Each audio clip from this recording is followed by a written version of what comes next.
ಬೆಂಗಳೂರಲ್ಲಿ ಕಮರ್ಷಿಯಲ್ ಸಿಲಿಂಡರ್ನ ಕೊರತೆ ಉಂಟಾಗಿದ್ದು ಸಣ್ಣ ಪುಟ್ಟ ಹೋಟೆಲ್ಗಳಿಗೆ ಅತಿದೊಡ್ಡ ಹೊಡೆತವೇ ಕೊಟ್ಟಿದೆ. ಸಣ್ಣ ಪುಟ್ಟ ಹೋಟೆಲ್ಗಳಿಗೆ ಅತಿದೊಡ್ಡ ಹೊಡೆತ ಕೊಟ್ಟಂತಹ ಕಮರ್ಷಿಯಲ್ ಸಿಲಿಂಡರ್ನ ಕೊರತೆ ಸಣ್ಣ ಪುಟ್ಟ ಹೋಟೆಲ್ಗಳಿಗೆ ಅತಿದೊಡ್ಡ ಹೊಡೆತವನ್ನ ಕೊಟ್ಟಿದೆ. ಗೌಡ್ರು ಹೋಟೆಲ್ನಲ್ಲಿ ಗ್ಯಾಸ್ ಇಲ್ಲದೆ ಪರದಾಡಿದ್ದಾರೆ. ಬ್ಯಾಟರಾಯನಪುರದಲ್ಲಿರುವಂತಹ ಗೌಡ್ರು ಹೋಟೆಲ್ ಕಮರ್ಷಿಯಲ್ ಸಿಲಿಂಡರ್ ಇಲ್ಲದೆ ಅಡುಗೆ ಮಾಡಲು ಸಾಧ್ಯವೇ ಆಗ್ತಿಲ್ಲ ಎಂದಿದ್ದಾರೆ. ಸಿಲಿಂಡರ್ ಸಿಗದಿದ್ರೆ ನಮ್ಮ ಬದುಕೇ ಇಲ್ಲ. ಕರ್ನಾಟಕ ನ್ಯೂಸ್ ಬೀಟ್ ಮುಂದೆ ಹೋಟೆಲ್ ಮಾಲೀಕರು ತಮ್ಮ ಅಳಲನ್ನ ಕೂಡ ತೋಡ್ಕೊಂಡಿದ್ದಾರೆ. ಗ್ರಾಹಕರಿಲ್ಲದೆ ಗೌಡ್ರು ಹೋಟೆಲ್ ಖಾಲಿ ಹೊಡಿತಾ ಇದೆ. ನಾಳೆಯಿಂದ ಹೋಟೆಲ್ ಬಂದ್ ಮಾಡೋ ನಿರ್ಧಾರವನ್ನ ಕೂಡ ತೆಗೆದುಕೊಂಡಿದ್ದಾರೆ. ಬ್ಯಾಟರಾಯನಪುರದಲ್ಲಿರ್ತಕ್ಕಂಥ ಗೌಡ್ರು ಹೋಟೆಲ್ ಇನ್ನ ಗ್ಯಾಸ್ ಇಲ್ಲದೆ ಪರದಾಡ್ತಾ ಇದ್ದಾರೆ. ನೀವು ಕೂಡ ದೃಶ್ಯಾವಳಿಗಳಲ್ಲಿ ಗಮನಿಸಬಹುದಾಗಿದೆ. ಗ್ರಾಹಕರು ಇಲ್ಲ, ಅಡುಗೆ ಮಾಡೋಕೆ ಸಿಲಿಂಡರ್ ಕೂಡ ಇಲ್ಲ. ಗ್ರಾಹಕರು ಕೂಡ ಒಂದು ಕಡೆ ಬರ್ತಾ ಇಲ್ಲ. ಹೆಂಗೋ ಅಡುಗೆ ಮಾಡಿದ್ರು ಕೂಡ ಒಟ್ಟಾರೆಯಾಗಿ ತಮ್ಮ ಮಾಲೀಕರು ಅಂದ್ರೆ ಹೋಟೆಲ್ನ ಮಾಲೀಕರು ತಮ್ಮ ಅಳಲನ್ನ ತೋಡ್ಕೊಂಡಿರುವಂಥದ್ದು ನೋಡ್ಕೊಂಡು ಬರೋಣ. ಈ ಕುರಿತಂತೆ ನಮ್ಮ ಪ್ರತಿನಿಧಿ ವೆಂಕಟೇಶ್ ಅವರು ಮಾಲೀಕರ ಜೊತೆ ಚಿಟ್ಚಾಟ್ ಮಾಡಿದ್ದಾರೆ. ಸಿಲಿಂಡರ್ ಗಂಡಾಂತರ ಇವತ್ತು ಗೌಡ್ರು ಹೋಟ್ಲಿಗೂ ತಟ್ಟಿದೆ. ಈ ಬೆಂಗಳೂರಿನ ಬ್ಯಾಟರಾಯನಪುರ ರಸ್ತೆಯಲ್ಲಿ ಇರುವಂಥ ಗೌಡ್ರು ಹೋಟ್ಲಲ್ಲಿ ಇದ್ದೀವಿ.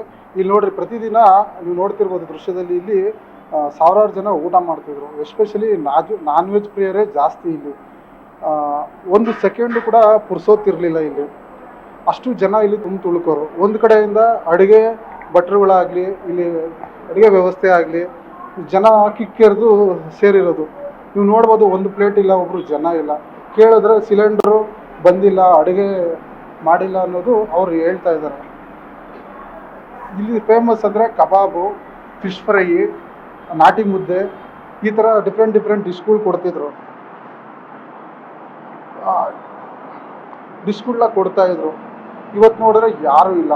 ಬನ್ನಿ, ಏನಾಗಿದೆ, ಈ ಸಿಲಿಂಡ್ರು ಎಫೆಕ್ಟ್ ಇವ್ರಿಗೆ ಯಾವ ಥರ ಮುಟ್ಟಿದೆ ಅನ್ನೋದನ್ನ ಅವರಿಂದನೇ ತಿಳ್ಕೊಳ್ಳೋಣ. ಸರ್ ಹೇಳಿ. ಸರ್ ನಮಸ್ತೆ. ನಮಗೆ ಡೈಲಿ L&T ಕಸ್ಟಮರೇ ಜಾಸ್ತಿ. ಊಟ ಟೈಮ್ಗೆ ಇಷ್ಟೊತ್ತಿಗಾಗಲೇ ಸ್ಟಾರ್ಟ್ ಆಗಬೇಕಾಗಿತ್ತು. ಅದರಿಂದ ಇವಾಗ ನಾವು ಹೋಟ್ಲು ಮಾಡಿಲ್ಲ, ಹೋಟ್ಲು ಕ್ಲೋಸ್ ಮಾಡಿದ್ದೀವಿ. ಸಿಲಿಂಡ್ರ್ ಇಲ್ಲ, ಅದು ಭಾರಿ ಸಖತ್ ಕಷ್ಟದಲ್ಲಿ. ಈಗ ಸಿಲಿಂಡರ್ಗಳು ಇಲ್ಲ ಬರ್ತಾ ಇಲ್ಲ. ಸಿಲಿಂಡರ್ ಕಂಪ್ಲೀಟಾಗಿ ಸ್ಟಾಪ್ ಆಗೋಗಿದೆ. ಇವತ್ತಿಗೆ ಆಗ್ಬೋದು ಮಧ್ಯಾಹ್ನವರೆಗೂ. ಇವತ್ತಾದರೆ ನಾಳೆಯಿಂದ ಮಧ್ಯಾಹ್ನ ಮೇಲೆ ಕ್ಲೋಸ್ ಆಗುತ್ತೆ ಹೋಟ್ಲು. ಈಗ ಆ ಸಿಲಿಂಡರ್ಗಳು ಮುಗಿದ ಮೇಲೆ ಏನು ಮಾಡಬೇಕು ಅಂದ್ಕೊಂಡಿದ್ದೀರಾ? ಸರ್ ಇಲ್ಲ, ಸಿಲಿಂಡರ್ ಇಲ್ಲ ಅಂದರೆ ಏನು ಮಾಡೋಕ್ಕಾಗಲ್ಲ. ಈಗ ಈ ಒಲೆ ಸ್ಟವ್ ತಂದು ಮಾಡೋಕ್ಕೆ ಹೋದ್ರೂ ಅಕ್ಕಪಕ್ಕದಲ್ಲಿ ಮನೆಗಳಿರೋದ್ರಿಂದ ಪ್ರಾಬ್ಲಮ್ ಆಗುತ್ತೆ. ಹೊಗೆ ಹೋಗುತ್ತೆ ಅಂತ ಪ್ರಾಬ್ಲಮ್ ಆಗುತ್ತೆ. ಬಟ್ ಅದರಿಂದ ಕ್ಲೋಸೇ ಮಾಡಬೇಕು, ಏನಿಲ್ಲ ಸರ್, ವಿಧಿ ಇಲ್ಲ. ಸರ್ಕಾರ ಈ ವಿಷಯದಲ್ಲಿ ಏನು ಗಮನ ಹರಿಸ್ತಾ ಇಲ್ಲ ಅನ್ನೋದೇನಾದರೂ ಮಾರುವ ಇದೆಯಾ ಸರ್? ಹೌದು, ಅವರು ಈಗ ಮನೆ ಸಿಲಿಂಡ್ರ್ ತಂದು ಮಾಡೋಣ ಅಂದರೂ ಅದು ಆಗಲ್ಲ. ಈಗ ಮನೆ ಸಿಲಿಂಡ್ರು ಅದು ಅವ್ರಿಗೂ ಪ್ರಾಬ್ಲಮ್ ಆಗುತ್ತೆ. ಅದೇ ಆದಷ್ಟು ಬೇಗ ಇದೆಲ್ಲ ಕ್ಲಿಯರ್ ಆದರೆ ಒಳ್ಳೇದು ಸರ್. ಎಷ್ಟು ಜನಕ್ಕೆ ಊಟ ಕೊಡ್ತಾ ಇದ್ರಿ ಸರ್? ಡೈಲಿ ನಮ್ಗೆ L&T ಇಲ್ಲಿ ಕಂಪ್ನಿ ಇದೆಯಲ್ಲ ಮುಂದೆ, ಆ ಕಂಪ್ನಿಯವ್ರು ಫುಲ್ಲು ನಮಗೆ ಬರೋದು. ಕಂಪ್ನಿ ಎಲ್ಲ ಅವ್ರು ಬರೋರು. ಇವಾಗ ಈಗ ಹೊರಗಡೆ ಹೋಗೋಕೆ ಕಷ್ಟ. ಅವರೇ ಹೇಳ್ತಾ ಇದ್ದಾರೆ, ಸರ್ ಎಲ್ಲಿ ಹಿಂಗಾದ್ರೆ ಹೆಂಗೆ ಅಂತ. ಆಮೇಲೆ ಇಲ್ಲಿ ಸುತ್ತಮುತ್ತ ಪಿ ಜಿಗಳೆಲ್ಲ ಊಟ ಮಧ್ಯಾಹ್ನ ಟೈಮ್ ಊಟ ನಿಲ್ಲಿಸಿದ್ದಾರೆ. ಅವರೆಲ್ಲ ಬರ್ತಾಯಿದ್ರು. ಇವಾಗ ಅವ್ರಿಗೂ ತೊಂದರೆ ಆಗುತ್ತೆ ಸರ್.